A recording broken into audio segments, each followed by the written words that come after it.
Hello, I'm Sharon Young and welcome to this bite-sized session on supporting the mental health and well-being of your team.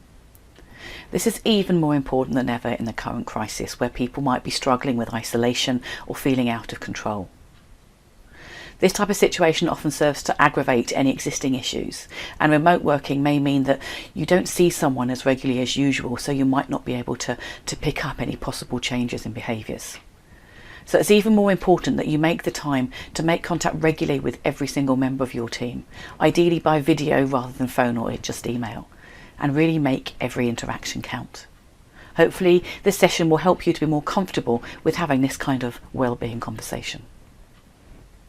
I want to make this video as interactive as possible and give you the opportunity to apply the theories and techniques that I talk about to your own situations. So the video is supported by a workbook which includes space for you to make your personal notes and reflections, and also to complete some of the exercises that I'm going to talk about. It also has more detailed information that you can refer to later. You may find it useful to have the workbook with you as you watch this video. At various points I'm going to suggest that you pause and take some time to apply the theories, as we said, to your own situations.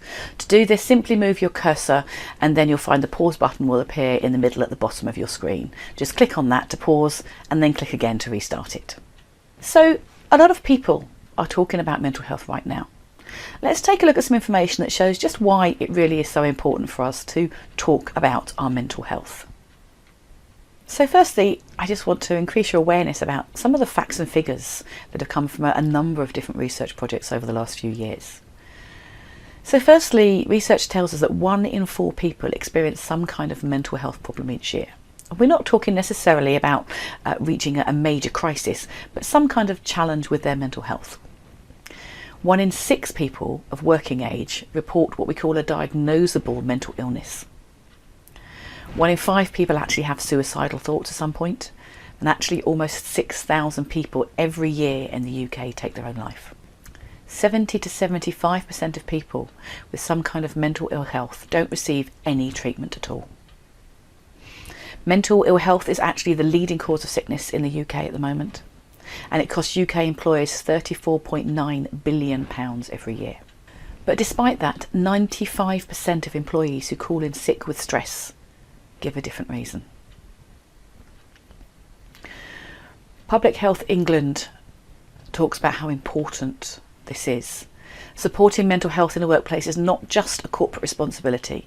Staff who have positive mental health are more productive, and businesses who promote a progressive approach to mental health can see a significant impact on business performance. So it's about good business too. So of course we want people to be healthy, both physically and mentally, but actually it's not an add-on. It's not about being a doctor. It's not about curing society. It's actually good for your business too. And from a wider point of view, the World Health Organization describes a healthy workplace as someone where employees and managers work together to protect and promote their health, safety and well-being, and the sustainability of the business. So the two things go hand in hand.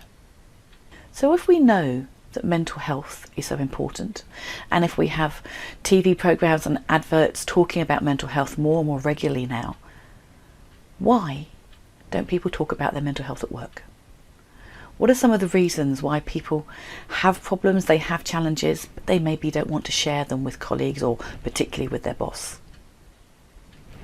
I'm going to talk through a few things that people might say, things that I've heard people say.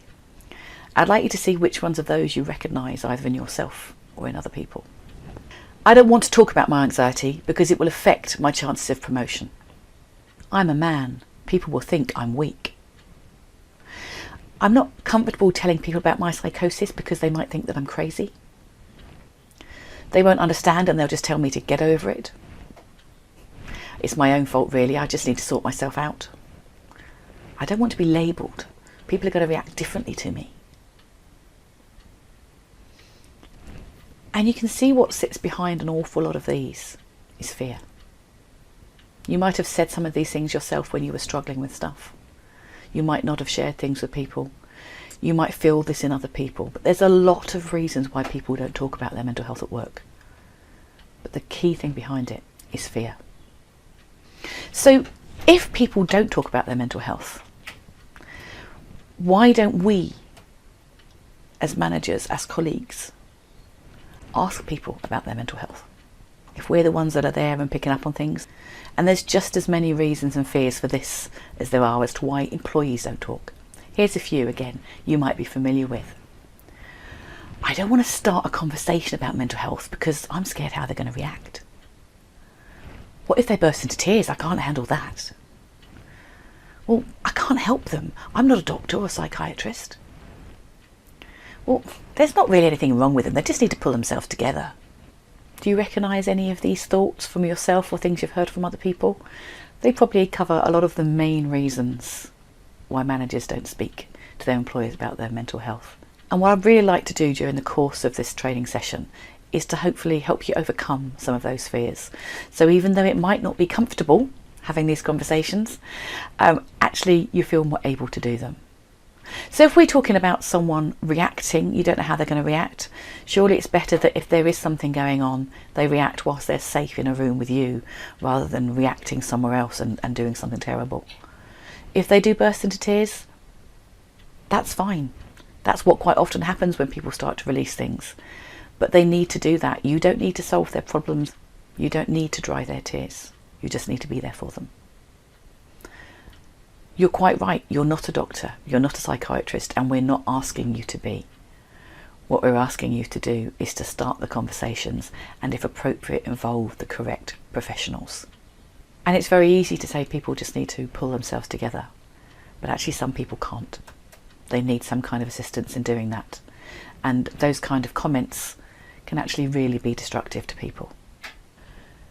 So what I'd like to do is to try and first of all get rid of some of the discomfort we feel around dealing with mental health.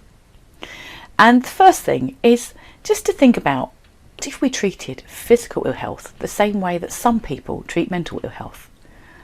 I'm going to talk through now a few reactions that people might often give to someone with mental ill health and apply them to physical ill health and see how ridiculous they sound. Someone with a broken arm, would you really say, why don't you just snap out of it? Someone who's got cancer, would you say, just get over it, everyone's got problems, you know? Someone who's had their leg amputated, oh, it's just a scratch. Someone with diabetes, why don't you just learn to eat better? Someone with Parkinson's disease, just sit still, will you? Now, when you say things like that, you just think, we'd never say that to someone. That's really awful. How can we say that? But that's exactly the type of behaviour that people have when we're talking about people's mental ill health. But the same principles apply.